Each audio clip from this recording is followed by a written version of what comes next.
Raadiosaade Räägime asjast. Eesti asjadest nii nagu need on, räägivad Mart ja Martin Helme ning nende huvitavad saatekülalised pühapäeviti kell 11. Loe põnevate teemade kohta rohkem ka uudisteportaalist uueduudised.ee. Tere tulemast kuulama raadiosaadet Räägime asjast. Räägime asjast Tre raadios, Ring FM'is, Ruut FM'is, Kuressaare Pere raadios. Täna oleme Mart Helme ja mina Martin Helme kahekesi. Me ju hoiatsime, süvariik on olemas. Nüüd isegi teab Postimees, et süvariik on olemas. Nüüd isegi ütlevad advokaadid, et süvariik on olemas. Ainult peaprokurör veel ei näe. Aga kõik teised juba vaikselt näevad. Natuke räägime sellest, et poliitikas pole suuremat pattu kui see, kui sul on õigus liiga vara, mille eest meid nuheldakse kogu aeg. Ja loomulikult sellest inspireerituna, et nüüd on madu, mida rinna peal on soojendatud, on nüüd läinud ammustanud peremeest ehk Isamaa on saanud prokuratuurilt kahtlustuse. Teise teemablokina räägime üleüldisest vastutamatusest Eestis Metsküla kooli sulgemise näitel. Riigikohus põhimõtteliselt tühistas Lääneranna valla volikogu ja Lääneranna valla valitsuse otsused sulgeda mitu kooli. Ja võiks ju ka jälle öelda, et kõik need argumendid, mille kohus nüüd oma kohtuotsusesse kirja pani, olid ju need argumendid, millega koolide sulgemise vastased, eelkõige oli see vastaste põhivõitluse pidaja ikkagi ju jälle EKRE fraktsioon Lääneranna volikogus, kohe algusest saadik ütlesid. Ja siin midagi uudistega üllatavat ei ole küll, aga tuleks nüüd mõelda, et kes siis selle kõige kinni maksab. Ja lõpusegmendis räägime assortiment eurouudiseid. Belglased on lõplikult kanna maha pannud ja öelnud, et külmutatud Vene varasid Ukraina rahastamiseks kasutada ei saa. Õigemini nad ütlesid, et saab, kui kõik teised selle neile kinni maksavad. Mis tähendab sisuliselt seda, et Ukraina sõjapidamiseks on vähemalt ühel poolel raha otsa saanud, sest ameeriklased enam ei rahasta ja eurooplastel raha ei ole. Selle taustal on Kaja Kallas püüdnud ennast uuesti tähtsaks teha pärast olukorda, kus kogu Euroopa poliitiline juhtkond on olnud nii-öelda Ukraina teemadel absoluutselt pealtvaataja pingile pandud ja Kaja Kallase iga ettevõtmine lõpeb uue häbiga. Räägime sellest pisut. Aga süvariigist, et see on tegelikult ju, ütleme siis, laia tarbe kasutus toodud väljend Eestis on meie poolt. Ja eks ta tuleb Ameerika poliitilisest poliitilisest siis retoorikast, kus on deep state ja sellel on natuke pikem ajalugu, aga mul käis üks tudeng, käis külas politoloogia tudeng, et tema teeb, ma ei tea, mis iganes oma magistrit või mis iganes tööd ta teeb ja tema tahab, sellest on seal peatükk süvariigist, et mis asi üldse on süvariik. Ja ma ütlesin, kõige lihtsamalt öeldes on süvariik see, kui meil on jõustruktuurid, kelle üle puudub tsiviilkontroll.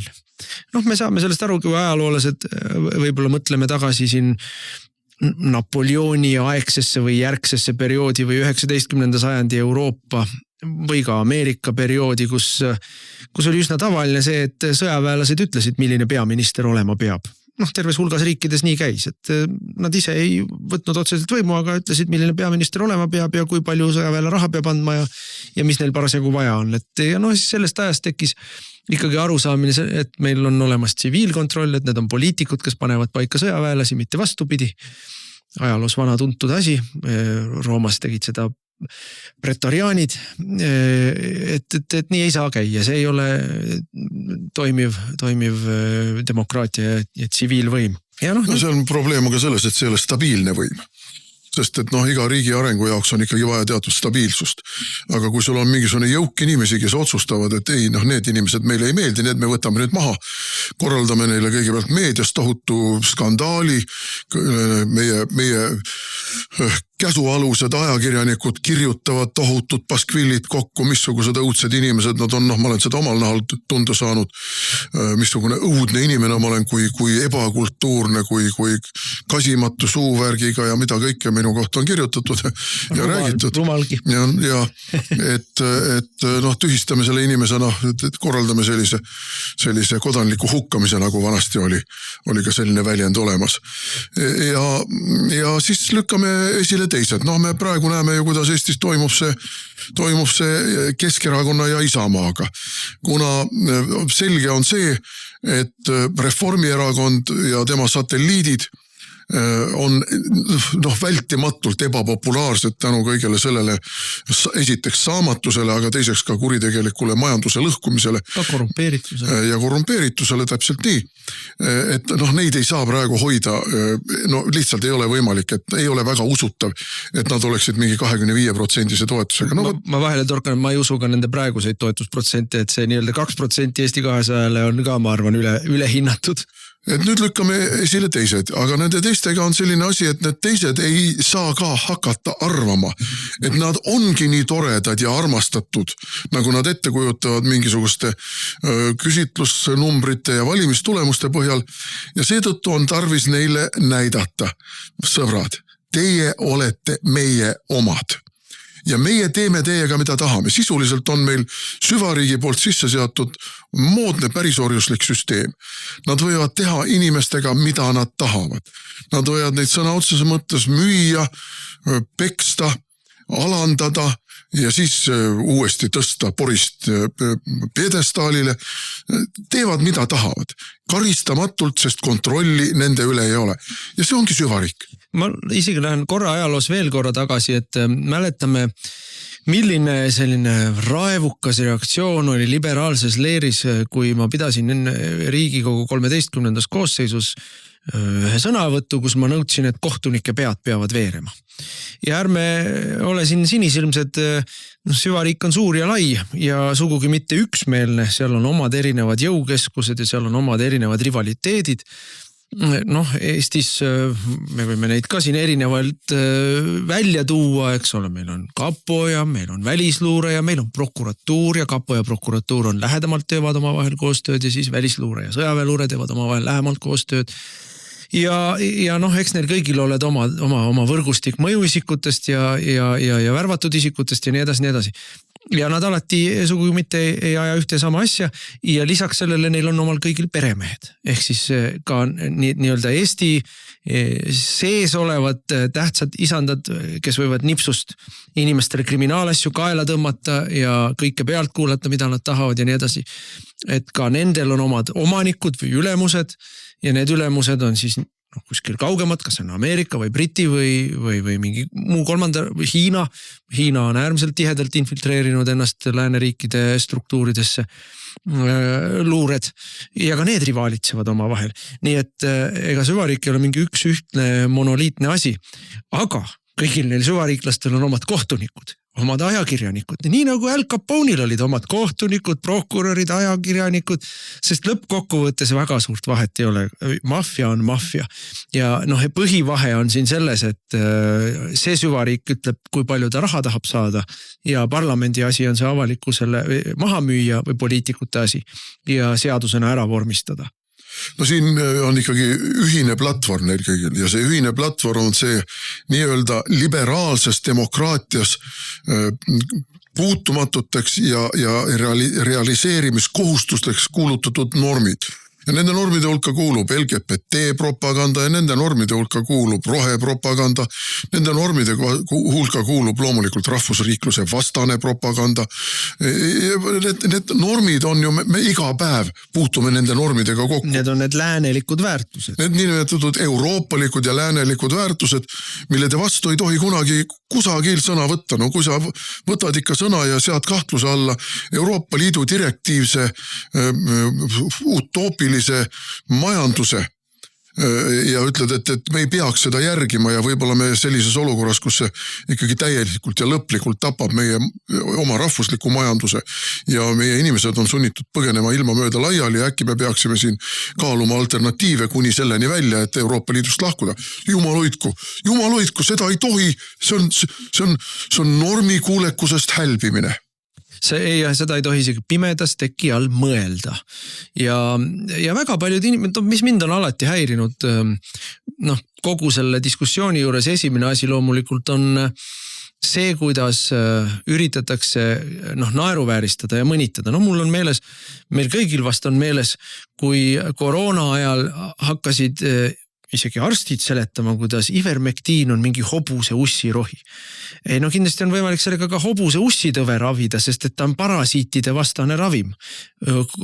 Nobeli meditsiini auhinna võitnud parasiitide vastane ülitõhus ja üliohutu ja üliodav ravim, mida paljud tolleaegsed arstid ütlesid, et tasub proovida ka koroona vastu, sest et see on uus haigus ja ta näitab mõningates katsetes või mõningatel juhtudel tulemust. Aga ei tohtinud arutada seda, ei tohtinud katsetada, tuli kuulutada hobuse ussirohuks ja kõik nii-öelda iseennast ajaloo õigele poolele asetada soovinud inimesed pidid sinu üle irvitavalt, ilkuvalt rääkima kui hobuse ussirohu hõbepaberi mütsikesega müügimehest. Ja ei tohtinud midagi öelda väljapool seda, mis oli lubatud. Ja see on väga klassikaline süvariigi töövõte. Ja nüüd minu tuleks lähemale sellele nii-öelda nädalasündmusele või nädala loole. Juba kevadel ujutati välja ju Delfi kaudu ehk siis sellise kanali kaudu, kus süvariik ikka oma infooperatsioone väga sageli armastab teha. Ujutati välja lugu, kuidas toimub mingi müstiline kriminaaluurimine Isamaa rahastamisteemal. Võtame selle Isamaa rahastamisteema hästi kokkuvõtlikult siis kokku, milles see nii-öelda uurimine või milles see kuritegu on. Ehk siis osad Isamaa liikmed, osad Isamaa erakonna liikmed lõid veel ühe teise MTÜ, mis sai ka raha. Aga kuna ta on täiesti teine eraldiseisev juriidiline isik, siis see, et nemad said ka raha, see ei allu erakonna seaduse regulatsioonil, nad ei pea seda avalikustama, nad võivad võtta raha ka juriidiliselt isikult, nii nagu iga MTÜ võib võtta, piirang on tehtud Eestis ainult erakonna vormis olevale MTÜ-le. Ja nüüd väidab siis prokuratuur, et kuna need inimesed on ka samal ajal Isamaas ja olid poliitiliselt aktiivsed, siis see nende eraldiseisev MTÜ tema raha saamine on kriminaalne olnud, sest et nad ei andnud sellest aru, nii nagu erakond oma rahastamisest annab aru, aga nende tegevuse eesmärgid olid kattuvad. See on asi, mis ausalt öeldes ainuüksi selle konstruktsiooni pealt tekib terve hulk küsimusi. Mina kuulun ka veel mõnesse MTÜ-sse lisaks erakonnale. Täpsemalt öeldes ma olen ELK ehk Eesti Evangeelse Luterliku Kiriku liige, aga see on ka MTÜ, Eesti kõige suurem MTÜ, ma olen lausa seal valitavas organis. Aga ma lõikan siia vahele.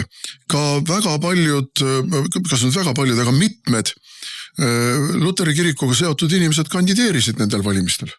Kas me siis peame nüüd ütlema, et ka kirik on osalenud seadusevastases, ma ei tea, annetamises, peaks sanktsioonid alla minema? Peaks ka hakkama erakondade moodi oma rahastamisest aru andma, sellepärast et nii nagu EKRE-gi on ju kirik oma dokumentidesse kirja pandud, et homoabielu nad ei tunnista. Et täiesti sarnane poliitiline eesmärk on. Et see on, ütleme niimoodi, et Eesti põhiseaduse järgi, Eesti seaduste järgi sellist suvalist kokkupanemist ei ole võimalik teha. See on lihtsalt laest võetud asi, aga see on laest võetud asi ka selles mõttes, et teiste sarnaste juhtumite puhul ei ole ju prokuratuur samamoodi käitunud ja siin parimaks näiteks on see sama Salk, sihtasutus Liberaalne Kodanik, kes ka korjas juriidilistelt isikutelt raha. Väga suuri summasid. Siiamaani korjab. Ja need annetajad olid ju mingil hetkel isegi avalikkuse ees, sama tuntud kahtlusalused siin kõik võimalikud lillad liberaalsed ja suurkorporatsioonide esindajad Eestis. ja nemad andsid, tegid ja tunnistasid avalikult, et nende eesmärk oli aidata teatud parteidel saavutada paremat tulemust valimis. Ja seda prokuratuur ei uuri, kuigi seal on summad samamoodi üle 40 000 ehk üle selle piiri, kus öeldakse, et on kriminaalne asi juba. Ei uuri, lihtsalt ei uuri.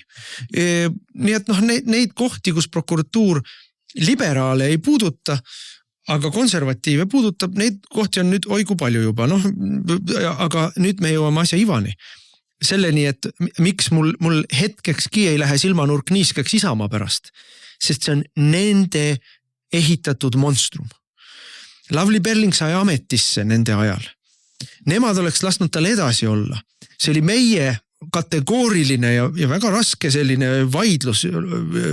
Raivo Aeg, tollane Isamaa justiitsminister ja Jüri Ratas, eks ole, kes tahtsid Perlingu jätkamist ja me ütlesime, et mitte mingil juhul.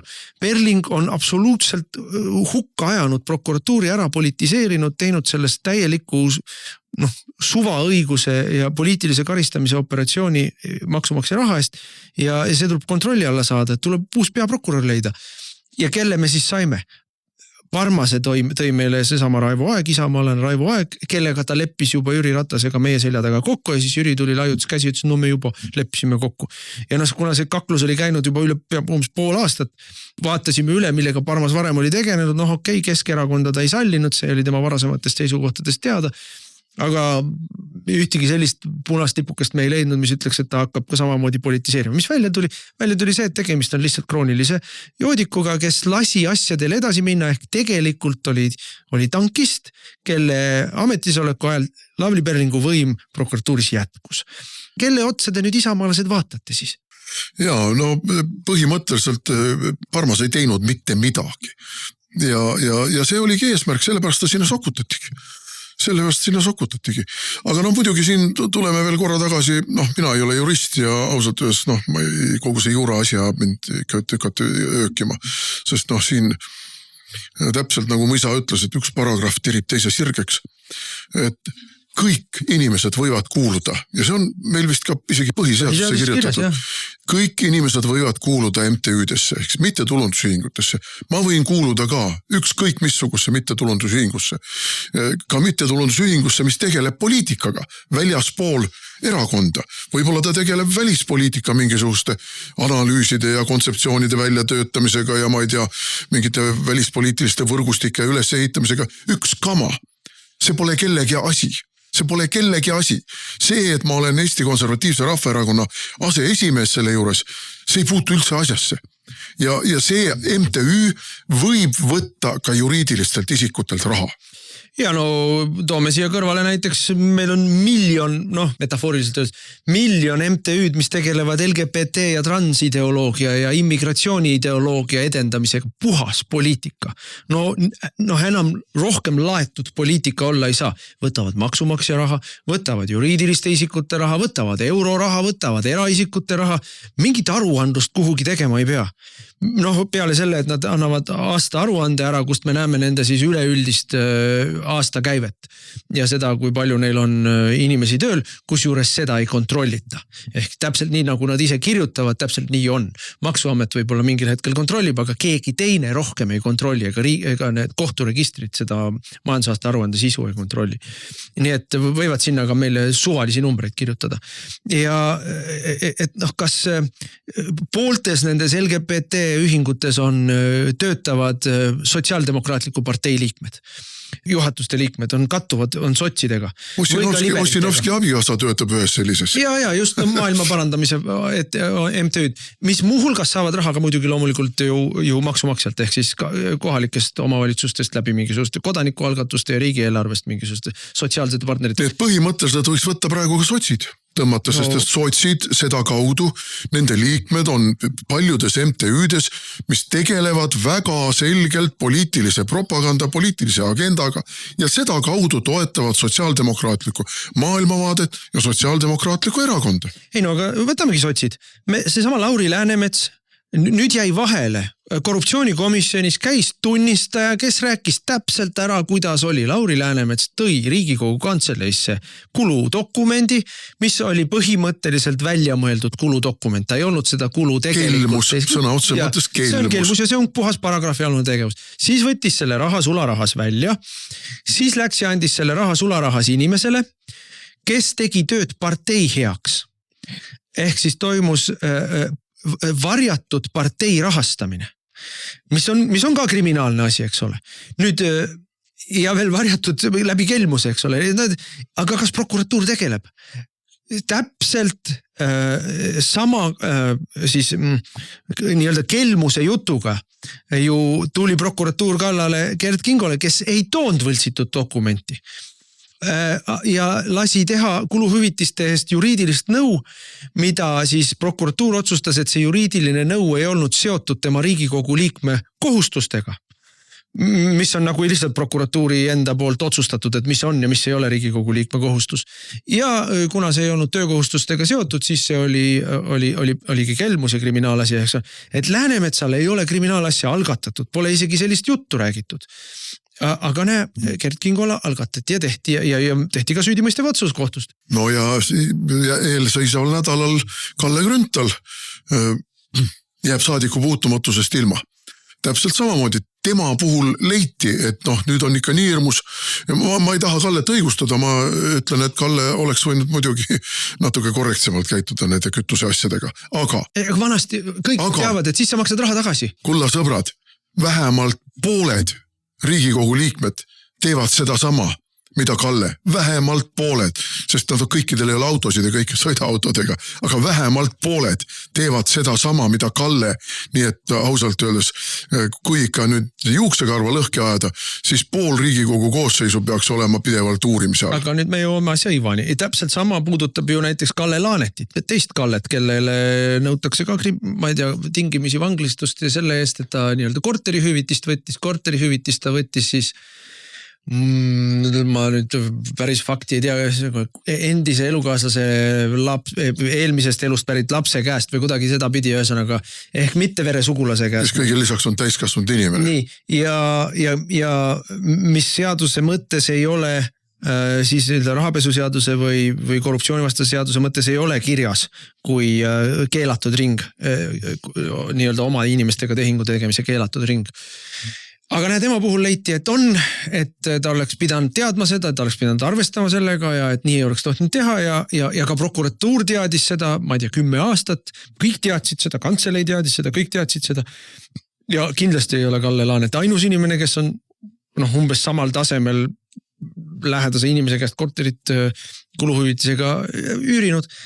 Aga Kalle Laanet saab kriminaalasja pärast seda, kui ta julges teha prokuratuurile märkuse, et tuleb tegeleda Slava Ukraina uurimisega. Pärast seda, kui ta julges võtta ja nõuda prokuratuurilt tulemusi ühes Eesti ühiskonna nii-öelda viimaste mädapaise ikkagi väga suure mädapaise uurimiseks ja lahkamiseks. Kusjuures Slava Ukraina on ju puhas süvariigi rahapesuoperatsioon. Siin ei ole ka mingit küsimust, kui Ilmar Raak tunnistab ETV Pealtnägija saates üles, et jah, see Lehtme andis mulle sularaha, ega mina ei tea, kust ta selle sularaha ja mina tõin selle Eestisse tagasi ja andsin inimestele, kes lubasid, et nad kulutavad selle Ukraina aitamise peale, ega mina ei tea, kas nad kulutasid ka. Et see on ju, kuulge, lõpetage ära. Ja kas siin prokuratuur küsib midagi? Kas on küsinud keegi? Aga palun väga, Ilmar Raak töötab kus? Või õigemini mitte ei tööta, vaid kandideerib kus? Lavly Perlingu parteis. Lavly Perlingu kaaskandidaat Tallinna valimistel oli ja tema kohta küsimusi küsida ei tohi. Justiitsminister sai kohe kriminaalasja kaela. Jah, ja ega Kallel, ma ütleks, et tema poliitiline karjäär on lõppenud. Igal juhul, aga mis on nüüd nagu selles mõttes minu meelest kogu selle loo juures kõige ilmekam on see, et ega Kalle Laanet ei ole nagu Gert Kingo või Kalle Grünthal, kes on selle süsteemi vastu sõna võtnud printsipiaalselt. Tema on näide sellest, mis sa ka ennem ütlesid, et süvariigi struktuurid on ebastabiilsed, et totalitarism on alati tujukas. Ta on korrumpeerunud ja ta on tujukas. et see, et sa oled neid teeninud aastaid ja aastaid, see, et sa oled aidanud neil ametikarjääriredelil edeneda, see, et sa oled aidanud kinni mätsida nende enda asju, see, et nemad on aidanud sul kinni mätsida enda asju, see, et sa oled nende abil varem ära koristanud oma poliitilisi konkurente, see ei maksa mitte midagi. Teed ühe vale liigutuse, ütled ühe vale lause, kõik lõpetatud, andestust ei ole. Aga see ongi see pärisorjus, see moodne pärisorjus. Nad teevad inimestega, mida nad tahavad. Ostavad, müüvad, vahetavad jahikoerte vastu, lasevad talli taga peksa anda, tühistavad, viskavad kodust välja. See ongi see ja süvariik on see, kes seda teeb. Aga süvariiklased sõbrad, kuulake nüüd tähelepanelikult. Ka te ise olete selles olukorras, et see tujukas süsteem, mida te arvate, et teie oletegi see tujukas süsteem ja teete, mida tahate. Ei, ühel päeval te satute kellegagi seal suusad risti ja teiega tehakse täpselt seda sama. Näide on ju olemas. See on Elmar Vaher, kes sai kriminaalasja. Ta oli aastaid, tegi teistele, mis ta tahtis, mida kõike, eks ole.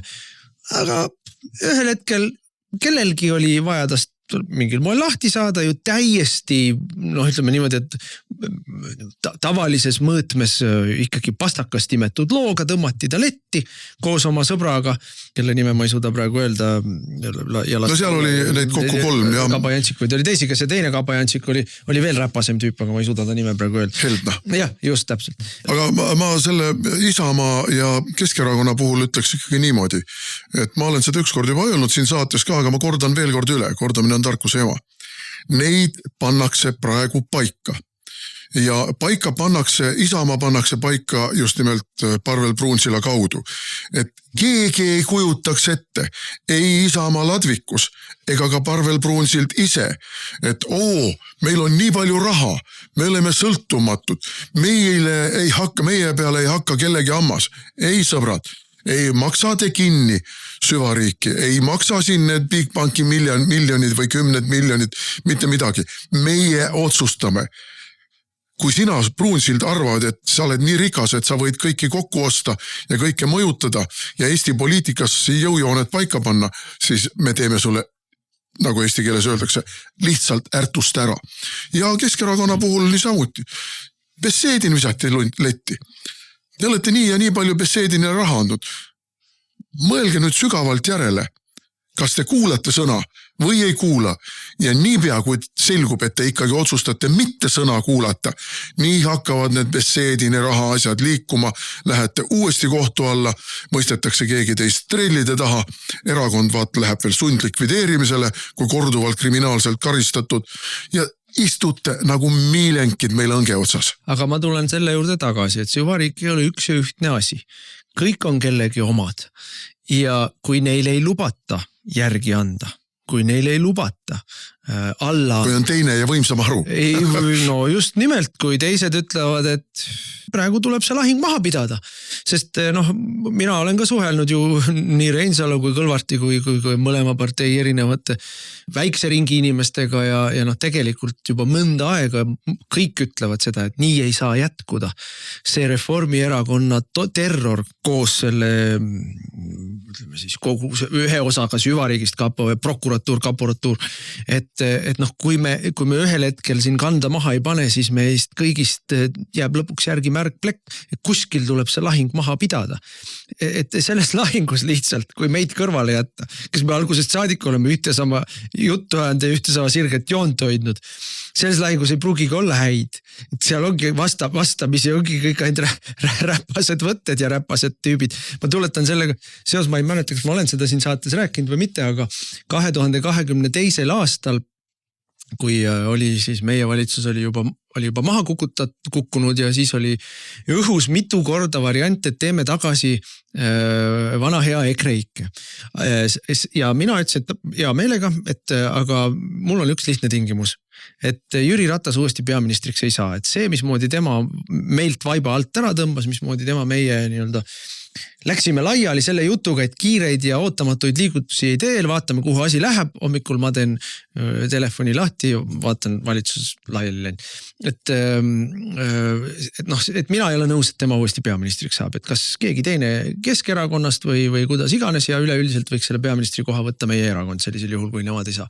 Ei, see absoluutselt ei tulnud kõne allagi. No siis läks asi neil veel hapumaks, siis jooksis see valitsus ka laiali ja siis oli järgmine moment, eks ole, kui Kaja Kallas üksinda valitses ja siis istusime uuesti maha.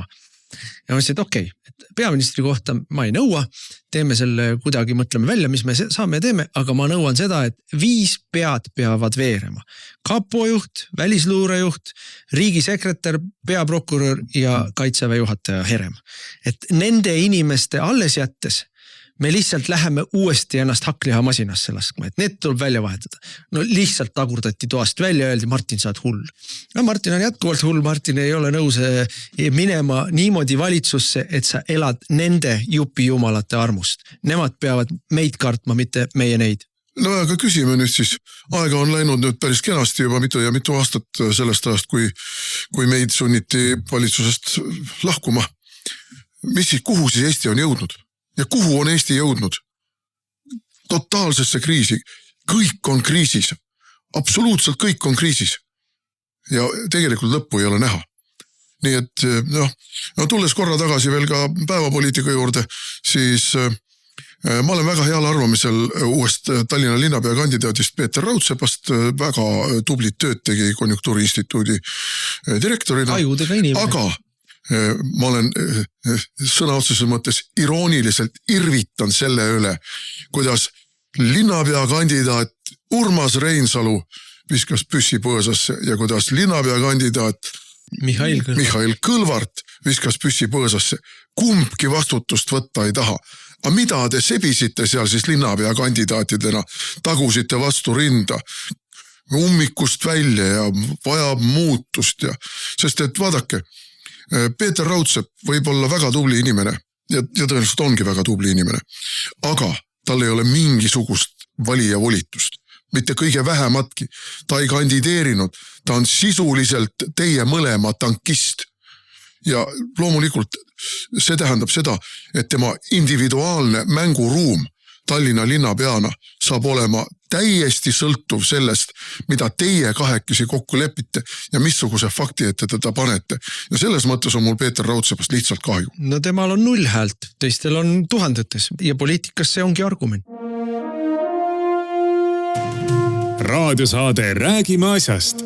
Eesti asjadest nii nagu need on, räägivad Mart ja Martin Helme ning nende huvitavad saatekülalised pühapäeviti kell 11. Loe põnevate teemade kohta rohkem ka uudisteportaalist uueduudised.ee.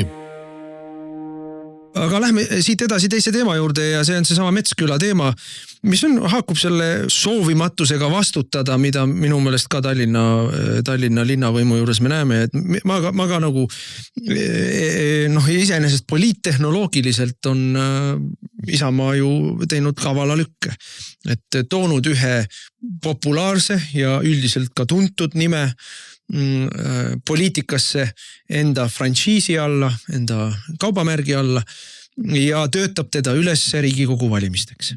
Et see on, alati on poliitikas vaja selliseid inimesi juurde, kellel juba on varasemast elust on mingi elukogemus, töökogemus, oskused, teadmised, teatud iseseisev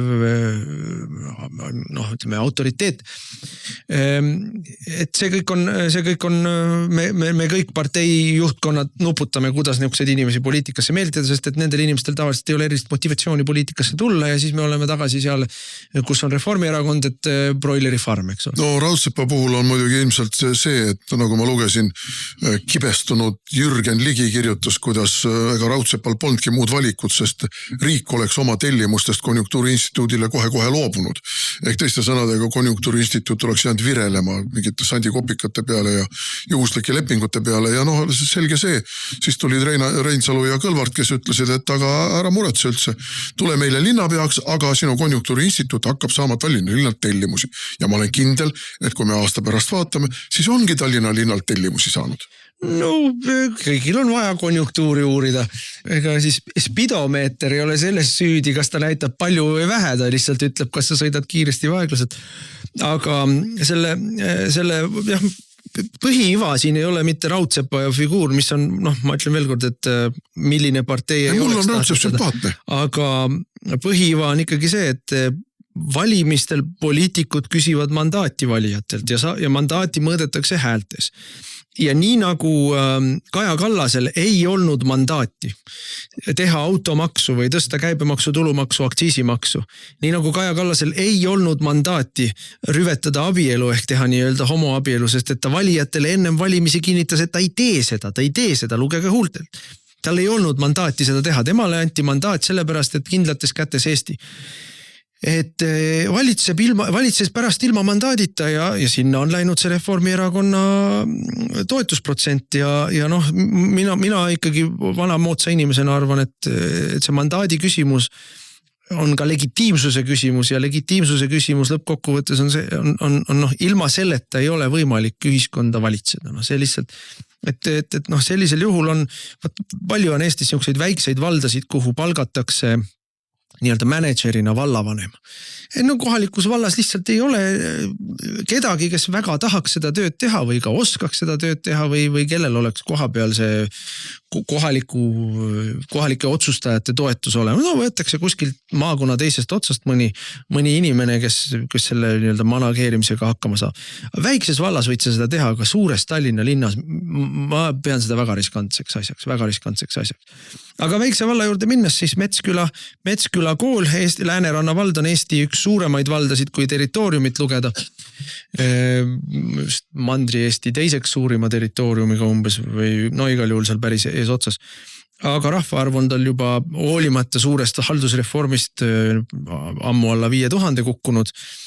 Ja 21. aastal valimised võitis tublide kohalike meeste valimisliit, kes ei kõssanud ka poole sõnaga, ei rääkinud, et nad kavatsevad hakata koole sulgema. Vastupidi räägiti, kuidas kohalik elu tuleb edendada ja kohalikud inimesed peavad kohaliku võimuga ikka ühte asja ajama ja nii kui valimised läbi oli, nii hakati kooli kinni panema. Ja mitte lihtsalt, et midagi üle ei jää, et meil on siin koolivõrk on suur ja lai, et paneme siin ühe või teise kinni. Pooled koolid taheti kinni panna. Või pandigi tegelikult lõpuks. Niisuguse erilise vihaga kohe pandi kinni ja need, kes alles jäeti, need tehti väikesteks koolideks, mitte enam ei jäänud põhikooliks, vaid jäid seal 6-klassiliseks või 4-klassiliseks. Ehk siis praktiliselt buldoosriga sõideti üle kogu omavalitsuse koolivõrgust, jäeti alles üks kool Lihula siis asulasse, kuhu siis kõik nii-öelda optimeerimise ülesanne oli see, et toome kõik lapsed Lihulasse, on üks suurem kool, kus siis on vähem vaja õpetajaid palgal hoida, paneme lapsed bussidesse, sõidutame need kokku. Exceli tabeli inimesed hakkasid geniaalset plaani rakendama. Kõik ütlesid kohe alguses, territooriumilt Eesti suurim valds. Teistest valla otstest inimesed ei tule Lihulasse. Nad lähevad ära Pärnusse või Haapsallu või naabervalda kuhugil mujal, eks ole, Lääne-Nigulasse. Ja et see ei hakka tööle niimoodi, et ei hoia mitte midagi kokku, te maksate transpordile hakkame rohkem maksma, vallalaste pearaha eest hakkame rohkem maksma naabervaldadele, õpetajaid on ikka vaja palgata ja palgal hoida, et see kogu see asi ja pluss veel kohtukulud tulevad kaela. Pluss veel kohalikud elanikud ei ole nõus sellega, te ei ole selleks luba küsinud, teil ei ole mandaati, teil ei ole legitiimsust seda teha. Absoluutselt ükski argument ei mõjunud. Tähendab, ma võin üles otsida, Eva Helme, minu kallis kaasa oli Lääneranna volikogus selle terve perioodi ja oli selle koolide sulgemise vastase võitluse üks ägedamaid eestvõitlejaid, et koolid alles jääks. Ja võime neid artiklid ja intervjuud üles otsida, kus ta tõi numbritega välja, ilusti ennustas ära, missugune kulu hakkab suurenema, kuidas kokkuhoidu ei tule, kuidas kohtukulud tulevad. Kõik, mis ta nii-öelda välja ennustas ja prognoosis on tõeks läinud. Põhimõtteliselt euro pealt. Ja ei huvitanud, me saame ja me teeme. Ja veel erilise statistliku võika õelusega tehti see ära. Kusjuures ei saa jätta mainimata, et need tüübid on ju kõik isamaalased. Isamaa ja Reformi kamp oli see. Et Isamaa ja Reformi kamp mõlemad olid valimisliitudesse peitunud ja nüüd tuleb iroonia. Valimised võitis seal valimisliit, kus oli ka väga palju isamaalasi ja uueks vallavanemaks saab ka isamaalane. Ehk siis nüüd siis hakkab uus vallavolikogu klaarima seda, et Riigikohus ütles, nüüd lõplik jõustunud otsus on, Riigikohus ütles, et neid koole ei oleks tohtinud sulgeda. Aga mis see otsus annab meile? Mis see otsus annab? Koolid on juba mitu aastat kinni, lapsed ja lapsevanemad on juba ära kolinud, õpetajad on juba ära koondatud. Ei, aga ikkagi on ju, mis sa ütlesid, 360 000 kohtukulusid peab vald maksma. Missugust vastutust kannavad nüüd need inimesed, kes kogu selle kahju on teinud? Räägime siin, kõige lihtsam on rääkida rahalisest kahjust. Nad ei hakka ju seda 360 000 tagasi aga mina kusjuures arvan, et tänane nüüd ametisse tulev vallavalitsus peaks esitama rahalise nõude nii nende volikogu liikmete vastu kui ka vallavalitsuse vastu, et nad solidaarselt kõik selle raha kinni maksaks. Mina arvan ka seda sama. Isegi kui see ei ole väga perspektiivikas kohtus käimine, pange see kirves neile selga, pange nende arved lukku, pant peale, et ei oleks võimalik ka oma vara naise arvele kirjutada juhuks, kui lõpuks ime juhtub ja Eesti kohus neilt selle raha solidaarselt välja nõueb. Ja las nad ikkagi, see ei saa nii asümmeetriline olla, et kõigepealt tulevad meile absoluutselt niisugused jõmikad jupijumalad, kes on saanud korraks väikese võimu kätte ja siis näitavad oma kaaskodanike peal, mida me teile teha saame. Sa kus väänasid, irvitades väänasid ja endal mingit tagajärge ei ole, mingit vastutust ei ole. Nüüd läks tagasi Kihnu valda valitsema seesama vallavanem, kes seda kõike tegi. Vallavolikogu esimees lasi eelmises valla koosseisus teha kohaliku haldusfirma, mille juhiks ta ennast pani korraliku palgaga, tema lahti kangutamine, sealt saab olema järgmine kohtus käimine, raha jookseb edasi, eks ole. Nemad ei vastuta mitte millegest. Mitte millegest, lasid veel endale seal oma enda MTÜ-dele rahakesi kanda, küll spordi ja küll kultuuri eest, et nad rüüstasid seda niigi väikest ja vaest valda. Aga siin muidugi prokuratuur ei näe kuskil midagi. Kõik on koššer, kõik on hästi. Mingisuguseid,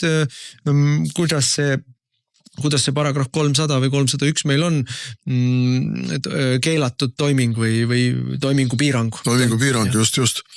Aga ma tahtsin veel seda öelda, et kõige lihtsam asi on ikkagi see raha asi. Siin on võimalik sendi pealt välja arvutada, kui palju kahju tekitati. Aga sotsiaalset kahju ei ole võimalik enam kompenseerida. See, mida sa ütlesid, et lapsed on läinud, inimesed on läinud, õpetajad on läinud, tühi maa on järele jäänud. Seda ei ole võimalik enam kompenseerida. Miinid on ju jäetud järgmisele vallavalitsusele, ühesõnaga lisaks kõigele muule on seal juba tehtud sõlmitud lepingud selle sama Lihula kooli ehitamiseks, tohutu laen kaela võetud, ega sellest lahti ei saa. Isegi kui see kool tühjaks jääb või seal ei hakka nii palju lapsi käima, nagu nad kõik prognoosisid. Ulmelised prognoosid olid, kuidas kogu veel Pärnu linna lapsedki hakkavad Lihulas koolis käima, sest nii ilus maja ehitatakse nii igali raha eest. Aga paberi peale võid igasugust jampsi kirjutada, eks ole, aga laen on päris. Igakuine makse tuleb päriselt ära maksta. Siis on väiksemad koolid lammutati maha ja selle eest, õigemini praegu veel ei ole lammutatud, aga CO2 raha saadi juba selle eest, et sa vähese energiatõhususega avalikke hooneid maha lubasid lammutada. Ja vald pani kirja koolihooned, kinni pandud koolihooned võib maha lammutada ja siis me saame CO2 raha. CO2 raha on kätte saadud, majad ei ole ära lammutatud veel. Et nüüd on uus vallavalitsus selle otsusega silmitsi, et mis me nüüd teeme, kas me anname CO2 raha tagasi vallal, mis on sisuliselt pankrotis või lammutame maha need koolid, mida me tegelikult tahtsime lahti teha uuesti või et nad on niisugused miinid maha jätnud, et seda, kes selle klaarib ära, kuidas? Et see on sama nagu Kaja Kallase ja Kristen Michali valitsus Eestiga. Kes klaarib ära selle tohutu kahju, mis on tehtud majandusele? Kes klaarib ära selle eelarveaugu, need miljardid, mis on vahepeal võlgu võetud? Et see võid ju kohtus otsustada, et terve 15. Riigikogu koosseis oli e-valimiste pettuse tõttu illegitiimne ja kõik nende otsused on tühised. Aga milline hävitustöö on tehtud, ega see kohtu otsusega ära ei kao? No võt, ja niisuguses riigis me siis elame. Aga lugesin Postimehe juhtkirja ja ausalt kiristasin hambad, et näete, õiglus võitis, et kõige on võitnud mitmel tasandil, et kõigepealt valimised võitsid need jõud, kes olid vastu sellele koolide sulgemisele, jah, vastab tõele, ja nüüd veel kohtus võitsid, et kodanikuaktivism töötas. Ma ütleksin nüüd kulla Postimehe inimesed, võtke need oma roosad prillid eest ära. Kodanikuaktivism ei töötanud üldse, need koolid sõidetigi buldoosriga kinni.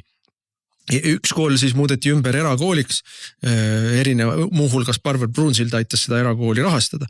Et tegelikult see kodanikuaktivism ei võitnud, sest et see kahju ongi tehtud. Ja nüüd lihtsalt need, kes kahju ära tegid, panid käed tasku, läksid minema, sajatavad veel juurde sinna ja keegi teine peab selle laga ära koristama. See on see situatsioon, kuhu välja jõuti. Raadiosaade Räägime asjast. Eesti asjadest nii nagu need on, räägivad Mart ja Martin Helme ning nende huvitavad saatekülalised pühapäeviti kell 11. Loe põnevate teemade kohta rohkem ka uudisteportaalist uueduudised.ee.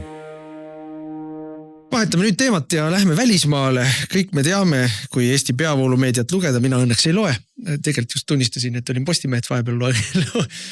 Et Orban on paha inimene, sest tema ei toeta Ukrainat ja ei luba venelaste raha kasutada. Ei no Fitso on ka paha inimene. Ja Babiš ka. Ja. Aga tegelikult tuleb välja, et hoopis De Viiver, keda millegipärast Eesti meedia nimetab Belgia rahvuslaseks. Mina, kes ma suhtlen päris Belgia rahvuslastega, vihkavad seda De Viiverit rohkem kui Belgia sotsialiste, sest see De Viiver on nii nagu meie Isamaa siin räägib ilusat juttu, immigratsioonivastast juttu ja rahvuslikku juttu ja pereväärtuste juttu ja siis kui võimule saab, siis teeb kõike täpselt risti vastu. Liba, Liba, ersats, petukaup. Aga nii palju on neil siiski juriidilist nõu antud seal Belgia valitsuses, et nagu me siin paar saadet tagasi rääkisime, et kui nüüd need külmutatud Vene varad, mis asuvad siis juriidiliselt Belgia kontrolli all või Belgia jurisdiktsioonis, et kui neid nüüd minna kasutama või ära võtma, see on sisuliselt sama kui Belgia valitsus otsustaks mõne suvalise panga rahasid hakata ise ära kasutama ja ära võtma, et sealt tulevad sellised trahvinõuded ja hüvitisnõuded ja kahju. Need ülejäänud pangad jooksevad rahast tühjaks ja viivad ennast välismaale. See rahaline kahju, mille Belgia valitsus ja Belgia maksumaksja siis endale kraesse saab, on nii metsik. Me räägime siin mitmesajast miljardist, mis isegi kui me Eestis oleme harjunud miljardid siia, miljardid sinna lendavad, isegi Belgia riigi jaoks on see siiski ületamatult suur probleem, rahaprobleem. Nemad ütlevad, et meie ei ole nõus. Et meie ei ole nõus laskma seda raha kasutada. Mis sa teed nüüd, kui belglased on ka juba putinistid? Ja muidugi on putinistid, aga probleem ongi selles, et meil on 3,5 aastat propagandat lukustanud inimeste mõistuse kolmnurka Eesti, Ukraina ja Venemaa. Aga kui me nüüd ikkagi mõtleme rahvusvaheliselt ja maailm on palju suurem, kui on Eesti, kui see kolmnurk Eesti, Ukraina ja Venemaa. Kui me nüüd mõtleme, et täna me võtame ära Venemaa varad, homme me võtame ära Sudaani varad, sest meile ei meeldi, et Sudaanis on kodusõjas üks osapool meile on vastukarva, võtame ära. Võtame nende rahad ära, siis me võtame ära Venezuela rahad, sellepärast, et ka näed, ameeriklased ütlevad, et seal käib narkokaubandus ja võtame ära. Ja siis me võtame ära võib-olla Brasiilia rahad, sellepärast, et Brasiilias ikkagi vihmametsade rüüstamine käib. Ja siis me võtame ära veel kellegi rahad. Nii ei saa. Ei aga ma ütlen, pärast esimest võtmist ei ole enam midagi võtta. Kõik pakivad oma kohvrid kokku ja viivad oma raha mujale. See on see kõige rohkem neid häiriv asi ongi see, kaks asja, mida belglased ütlevad on. Esimene nii-öelda Venemaa vastukäigud ehk siis peegel käitumine, et nad võtavad ka rahad ära. See lööb neid valusalt ja eelkõige neid valusalt, et siin mingit eurosolidaarsust ju ei ole, eks ole. Ja teiseks, et kogu pangandussüsteem, kogu finantssüsteem kolib Euroopast minema üleöö. Kui saab aru, et sellist asja nagu lepingukindlus või eraomandi puutumatus või et sa ei saa niimoodi poliitiliselt ära võtta, et me lihtsalt otsustasime, et muidugi konfiskeeritakse kriminaalset vara kogu aeg, kriminaalset tulu konfiskeeritakse nii nendelt narkoparunitelt, rahapesijatelt, kõikelt, aga selle jaoks on olemas nii-öelda kohtuprotsess ja kindlad seadused ja kui sa oma raha lähed ja paned Belgia panka, siis sa tead, mis seadus täna Belgias kehtib ja siis sa tead, kas sa julged sinna seda oma raha viia või ei julge. Aga kui lihtsalt Brüsselis lüüakse nipsu ja öeldakse, et siin paistab päris hea suur kamakas seda raha, ilus ports, meil läheb parasjagu vaja seda raha. et noh, siis selle riski vastu ei aeta mitte miski muu kui see, et sa iial ei lähe viima ühtegi Euroopa panka, ühtegi oma raha. No aga see tähendab Euroopale ju tegelikult mitte ainult finantskrahhi, vaid ka lõplikku majanduskrahhi, nii et noh, Kaja Kallase taolised rumalad inimesed võivad ju kujutada ette, et entusiastid nagu see Kaja meil on, rippal sammul marsib mööda pikki koridore ja räägib sellest, kuidas Venemaa on vaja põlvili suruda ja tükeldada. You know I mean. Aga noh, tegelikult asjad on ikka natukene keerulisemad kui see, et me lööme kuskile mingitele Vene rahadele küüned taha ja sellega on asi tehtud. Ei ole asi tehtud. Sellega on siin pudelist välja lastud ja tagasi seda sinna enam ei saa. No aga Euroopa Liit on probleemi ees ja probleemi nimi on Ukraina sõja edasine finantseerimine. Et noh, jättes kõrvale selle, kellele meeldib või kellele ei meeldi Euroopa või ameeriklaste ja venelaste vahel toimuv diplomaatia praegu, et noh, Euroopa sellesse diplomaatiasse sisse ei mahu. Ja ameeriklased on öelnud, et meie seda sõda rohkem ei rahasta. Ja Ukrainal on raha otsas. Ukrainal pole kunagi raha olnud, ütleme selles mõttes, et alates selle sõja algusest on ju seda sõda rahastanud kahe peale kokku eurooplased ja ameeriklased. Ja kui me ütleme eurooplased, siis see tähendab sind ka tädimaali Jõgeval. See tähendab sinu pensioni, see tähendab sinu tervishoiukulu, mitte kättesaadavust. Kogu sinu elu. See tähendab elukalliduse tõusu, see tähendab seda, et piim on kallim, leib on kallim, liha on kallim, muna on kallim, kõik on kallim. Jah, sest nagu meile Jürgen Ligi ja Kristen Michal ja Kaja Kallas ütlesid, Putin tõstis maksu.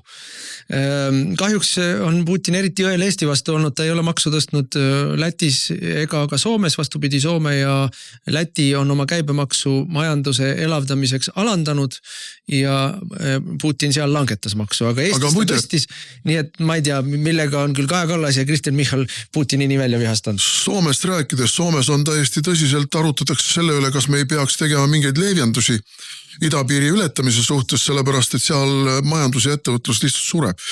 Ikkagi väga suurel määral elas selle peale, et üle piiri venelased käisid kogu aeg seal ostlemas ja puhkamas ja mida kõike tegemas ja seda enam ei ole. Ja nüüd no Soome majandus on raskes olukorras, aga kui me Soome majanduse raskest olukorrast räägime, siis oleks meil nii raske, nii vähe raske nagu neil, et meil majandus on 13 või 14 kvartalit kukkunud ja noh, miinuses olnud soomlased virelevad seal nulli ligi, nagu ka sakslased. Ja noh, nende eelarve defitsiit on, nende üleüldine eelarve puudujääk või üleüldine siis riigivõlg on muidugi meie omast palju suurem, aga nende jooksev defitsiit ei ole olnud nii suur, kui nüüd meil endal on plaanis. Aga rahast ja Ukrainast rääkides on ikkagi väga märgiline kõik see korruptsiooni teema, mis nüüd on välja tulnud.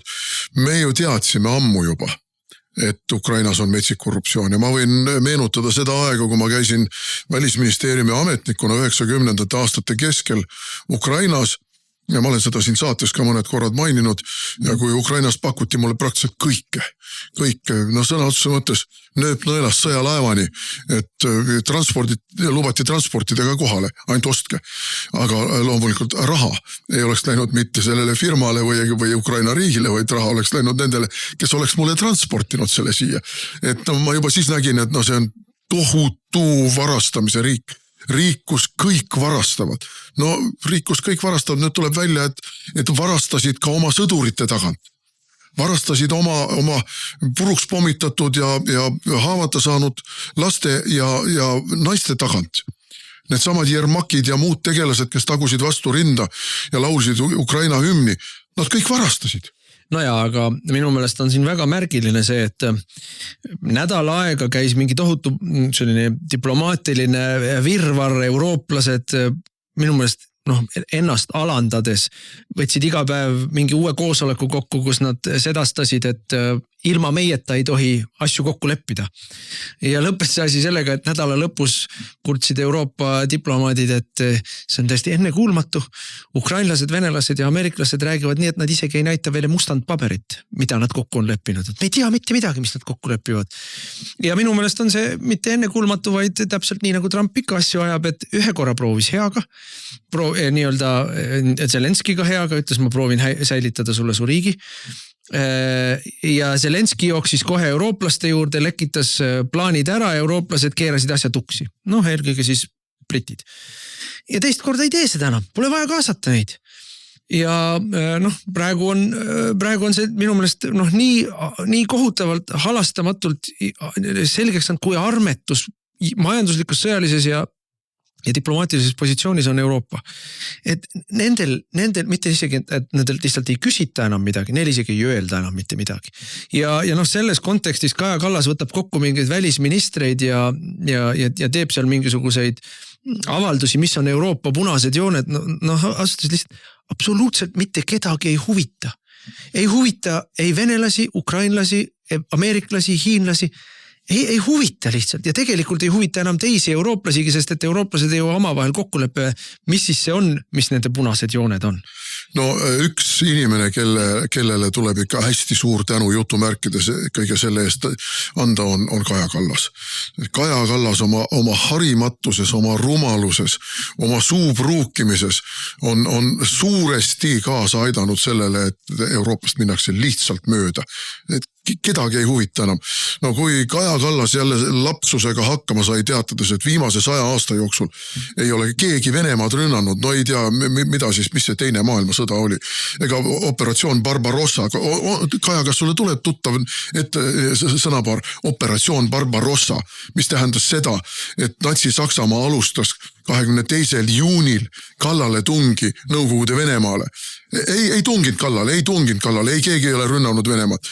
Oled sa kuulnud sellist lahingut nagu Halhin-Golli lahing, mis peeti Nõukogude vägede ja Jaapani vahel? Ei, Jaapan ei rünnanud Nõukogude Liit, ei rünnanud, ei. Nõukogude Liit ründas Jaapanit hoopiski, noh, lollakate inimeste arusaamad ajaloost, on ikka täiesti absurdsuseni küündivad. Kaja teadis ka seda, et ei Hiina ega Venemaa ei osalenud Saksa vastases võidus. Ja selle peal muide hiinlased läksid päris tigedaks. Õpetas iirlaste ajalugu, no jumal küll. Ja täiesti arusaadav, et niisuguste totaalsete häbematute ja vastutustundetute fopaade puhul öeldakse, et selle inimesega me ei tegele. No üks Itaalia poliitik oli samamoodi öelnud, et kuidas on võimalik, et 1000-aastase diplomaatia ajalooga Euroopas on Euroopa esindajaks või Euroopa välispoliitika edendajaks on sellised inimesed nagu Kaja Kallas või Ursula von der Leyen, kes on põhimõtteliselt üks paras paar, et võtta üks ja viska teist. Läinud omavahel ka tülli, mis ei olnud ju keeruline ennustada, aga tahtsin selle Ukraina asja kohta veel nii palju öelda, et ega see raha leidmine, noh, me teame, kuhu see nüüd edasi võtab suuna. Ehk siis nüüd on, kui seda nii-öelda Vene külmutatud varasid võtta ei saa, siis järgmine, mis lauale pannakse on, aga siis peavad Euroopa riigid oma maksumaksjalt selle raha võtma. Ja me ei pea absoluutselt hetkegi kõhklema ega kahtlema. Kristen Michal ja Jürgen Ligi küsivad, kui palju? Miljard. 5 miljardit, palju Eesti maksumaksja peab andma. Nemad isegi ei hakka arutama, et kas see on mõistlik või vajalik või kas keegi on Eestis sellele ka vastu või kas kõik on nõus või nemad küsivad, kui palju. Aga on terve hulk riike Euroopas ja need ei ole ainult Ungari või seesama Slovakkia. On näiteks Hispaania, Itaalia, prantslased, kellel on tohutu eelarve probleem. Ja nemad ütlevad, et ei, see ei tule kõne allagi, et me hakkame oma eelarvest otse raha võtma. Nüüd on teine plaan, et võtame siis Euroopa Liidu nimel ühislaenu. No aga see on ju ka meie kõigi raha. See on ju ka meie maksumaksja raha. Ehk siis teisisõnu, see nii-öelda tõe hetk hakkab kätte jõudma. Et nii nagu Margaret Thatcher ütles, et sotsialismi häda on see, et sul lõpuks saab alati teiste inimeste raha otsa. Ja see teiste inimeste raha on otsa saanud, kõigepealt oli see ameeriklaste raha, siis oli see teiste eurooplaste raha. Nüüd tuleb hakata oma raha kulutama. Ja detsembri keskpaiku on Brüsselis mingi järjekordne suur riigijuhtide peaministrite koosolek. No, mina küll arvan, et see lendab niisuguse pauguga vastu taevast seal, et me hakkame nägema esimesi vaatusi Euroopa Liidu lagunemisele sealt. Sest et sellega paralleelselt käivad ju meil Euroopa Liidu järgmise eelarveperioodi arutelud. Ja noh, siin üks väike vignetikene veel. Nüüd siis nädal aega on seda ameeriklaste pakutavat rahuplaani edasi-tagasi loksutatud, ukrainlaste nii-öelda muresid kuulatud, venelastega ja eurooplastega räägitud ja kas see oli neljapäeva õhtu või oli ööl vastu reedet, kui siis selge sõnaga andsid ukrainlased teada, et nemad ei kirjuta alla millelegi, millega aktsepteeritakse territooriumi kaotust. Ehk siis sisuliselt lükkasid selle rahuplaani tagasi. Mille peale läks mõni tund mööda ja korruptsioonivastane eriüksus viis läbi Zelenski lähima kaasvõitleja, kuidas ta kabinetiülem Jermaki kodus ja kontoris läbiotsimise. Ehk... Ja nüüd ennustatakse, et järgmisena on Zelenski enda läbiotsimised. Ehk siis teisisõnu ameeriklased enam ei viitsi jännata. Sest et see korruptsioonivastane erikomisjon ei tööta Ukraina võimude heaks. See on nii-öelda lääne rahade ja lääne know-how'ga paika pandud asi ja kui ukrainlased saatsid selge sõnumi, et meie ei ole nõus, siis mulle tundub, et siin pikka pidu neil ei ole sellel tänasel Ukraina võimul. No kui ma oleks Trump, siis ma ütleks muidugi ausalt öeldes neile näkku kõigile. Aga Trump on muidugi palju diplomaatilisem kui mina. Et vaadake, te nimetasite minu rahuplaani kapitulatsiooniplaaniks. Ma korraldan teile nüüd päris kapitulatsiooni. Ja ärge kurtke siis. Ta ei pea midagi korraldama. Ta ütleb, et see oli minu viimane parim katse teid aidata. Aga ta korraldab selle kapitulatsiooni, kui ta taandab Ameerika kogu sellest protsessist, sest eurooplastest ei ole ju millekski asja. Mitte millekski ei ole asja, kui ainult nendeks rumalateks, mingisugusteks hüüatusteks, millega Kaja kostitab kogu avalikkust. No ja selle peale venelased ütlevad, et kui ukrainlased tahavad sõdida viimase ukrainlaseni, siis nendele see sobib. Ja ma vaatan ka kõik Eesti sõjapartei esindajad on täpselt samasugusel hoiakul, et sõdime viimase ukrainlaseni. Aga kardan, et see on selline mäng, kus ühel hetkel enam ei ole pääsu, oma nahk on ka turul. Ja minu meelest on neil kõigil inimestel, kellel on 3,5 aastat labidaga vastu otsaisist taotud Slava Ukraina, et Ukraina oleme meie ja meie sõda on see ja kõik nii. Ei, see ei ole kunagi olnud meie sõda, me oleme seal põsas poole valinud. Aga see sõda võib meieni jõuda, kui me sama lollakad edasi oleme nagu Kaja Kallased ja Michalid ja kõik muud siin röökijad on olnud. Et see ei ole lihtsalt niisama, see ei ole enam nali. Aga Tsahkna ongi öelnud ju, me peame oma naha ka Ukraina pärast turule viima.